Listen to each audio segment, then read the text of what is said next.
하나님의 말씀 시편 107편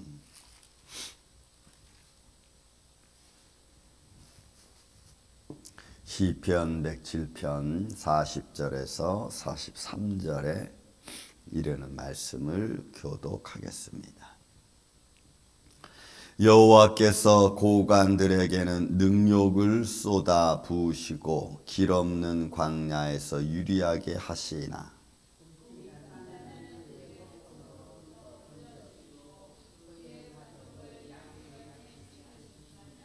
정직한 자는 보고 기뻐하며 모든 사악한 자는 자기 입을 봉하리로다.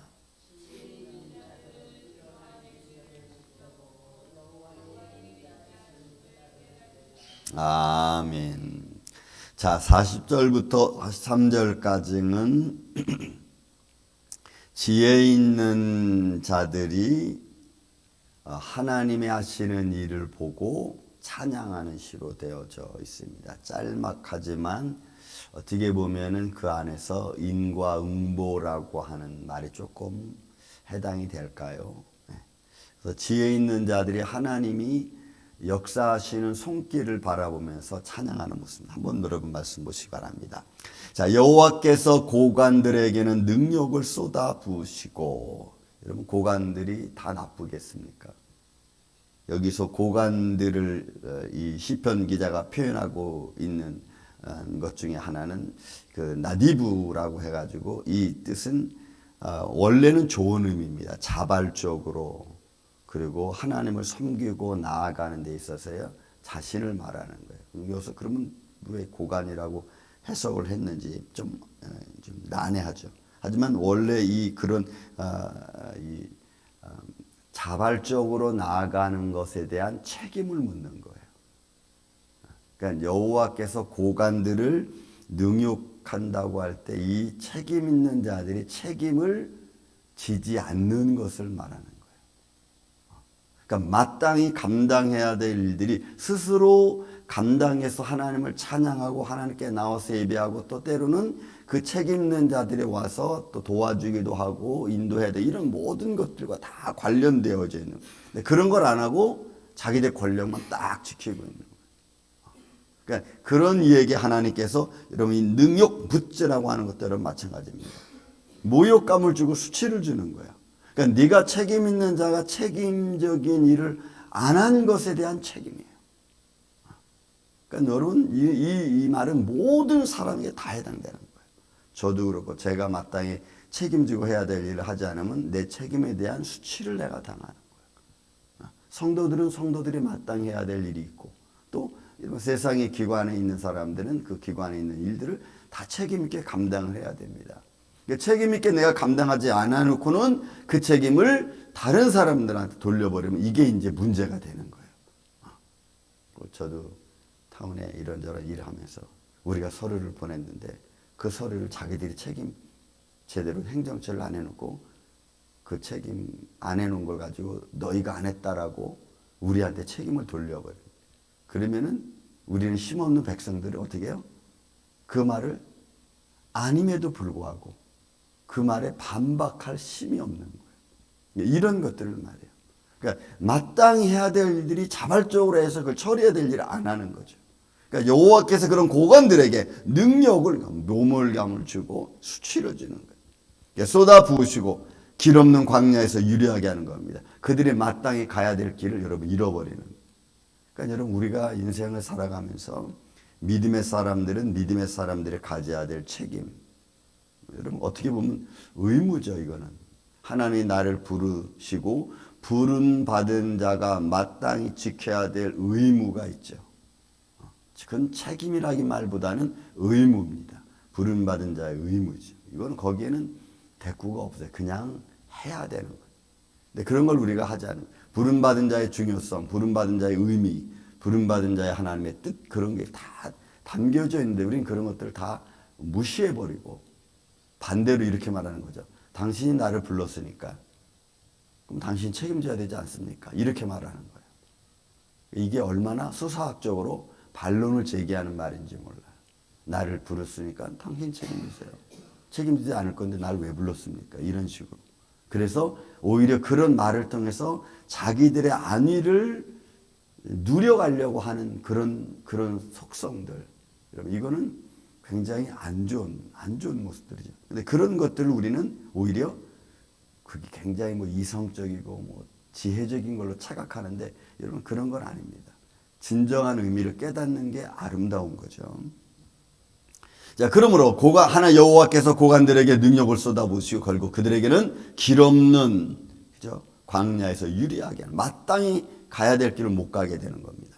그리고 나서 이제 41절 42절은 보세요.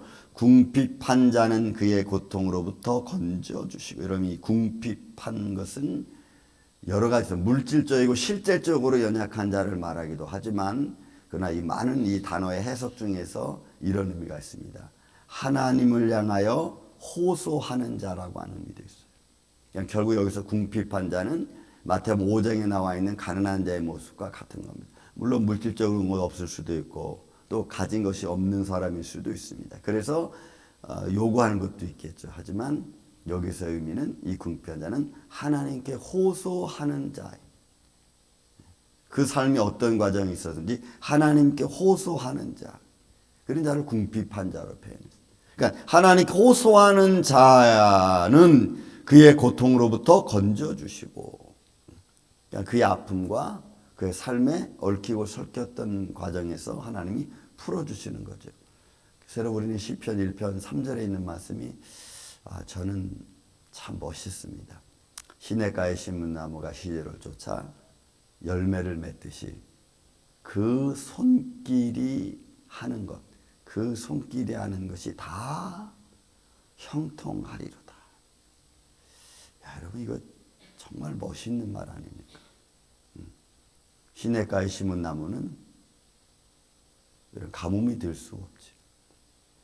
그런 것처럼 복 있는 사람, 하나님 의지하는 사람이 하는 모든 손길을 다 형통하게 해준다는 것은 이보다 큰 축복이 없을 거예요. 저는 이런 은혜가 여러분들 안에 있기를 주의 이름으로 축원을 드립니다. 여호와께 호소하는 자, 하나님께 호소하는 자, 그의 고통에서부터 건져주시고 또 그의 가족은 어떻게 돼요? 양떼같이 하나님이 지켜요, 프로텍트해요. 하나님이 그냥 보호해 주는 거예요. 그러니까 하나님의 손길이 함께하는 삶의 현장을 이야기해요. 우리는 혼자 다니는 것 같고 우리는 아무도 나를 도와주지 않는 것 같지만 하나님의 손길은 자기의 사랑하는 자를 향하여, 그죠? 이 사람은 건들지 마라. 하나님의 보호하심. Don't touch. 여러분, 그래서 욥이 그런 모습이 있지 않은 겁니까?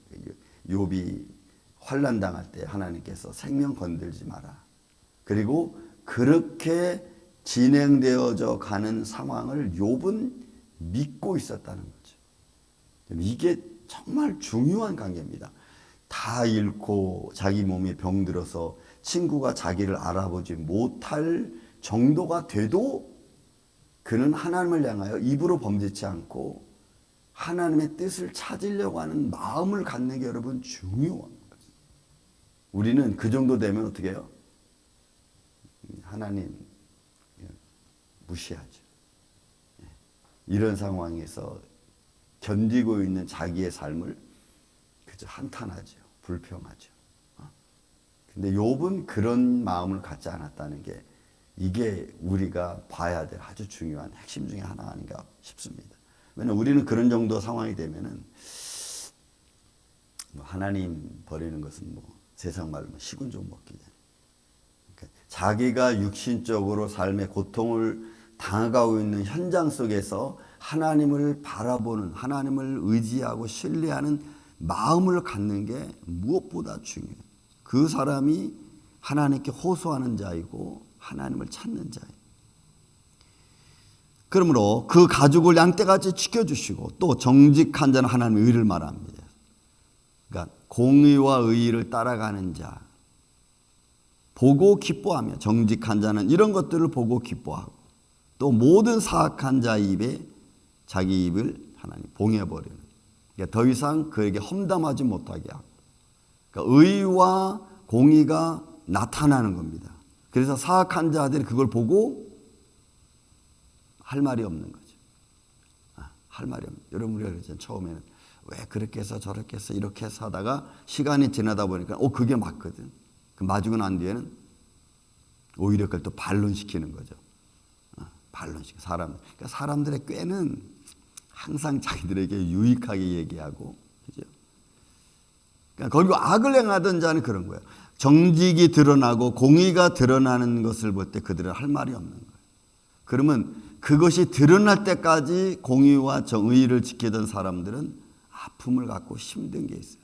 그러니까 공의가 드러날 때까지 그걸 지키는 자들의 아픔은 또 이루 말할 수 없죠.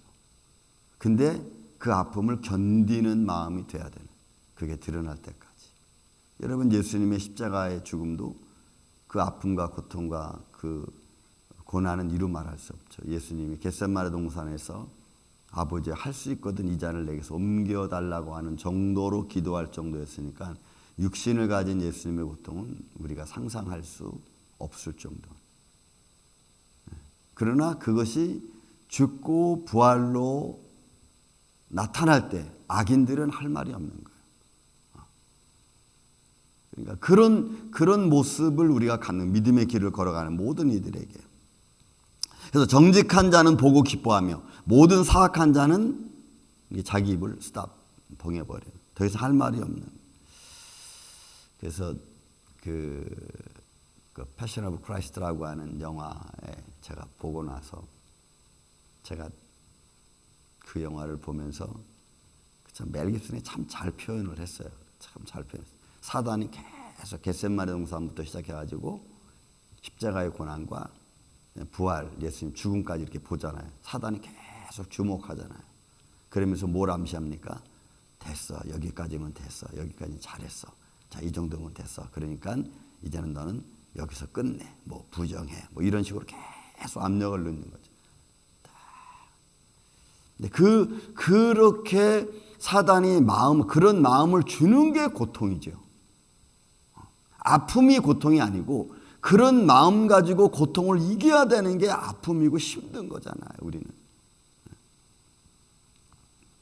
그런 모습들을 쭉 그 영화에서 보여주면서 견뎌야 되는 아픔, 아픔을 이겨야 되는 아픔. 그러니까 사악한 자는 공의가 드러나면 그들의 입은 스탑.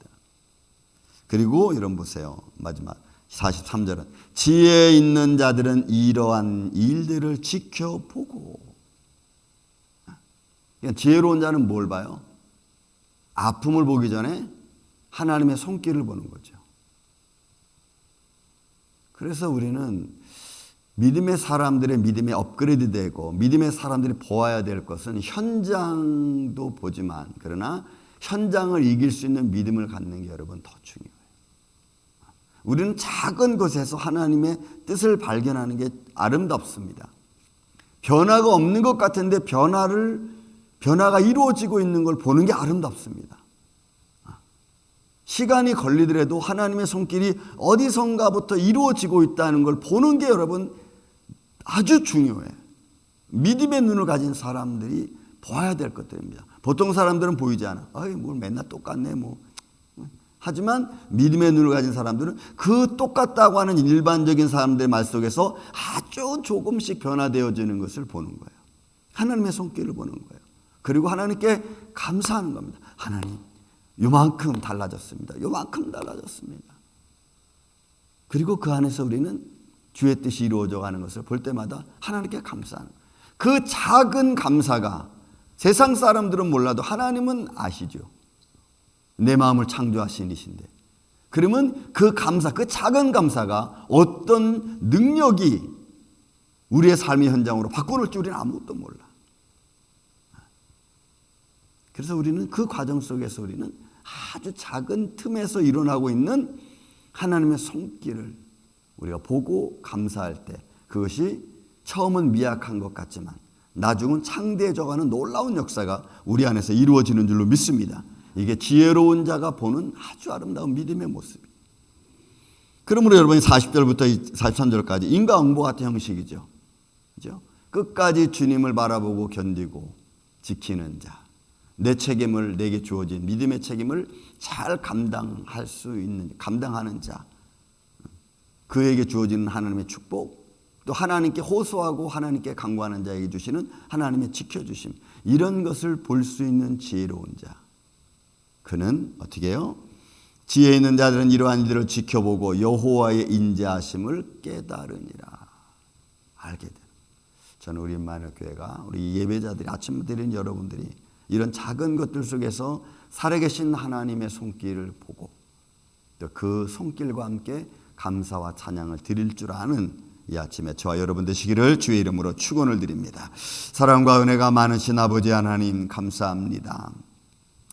오늘도 우리는 또 어떤 일들을 만날는지 알 수 없습니다. 작은 것 틈에서 일어나는 하나님의 손길을 볼 수 있는 믿음의 눈과 마음을 갖게 하여 주시고, 또한 지혜로운 이런 믿음의 마음을 갖고 주님이 움직이시는 손길을 찬양하며 예배하며 때로는 깨달으며 믿음으로 나아갈 수 있는 복된 하루 되게 하여 주옵소서.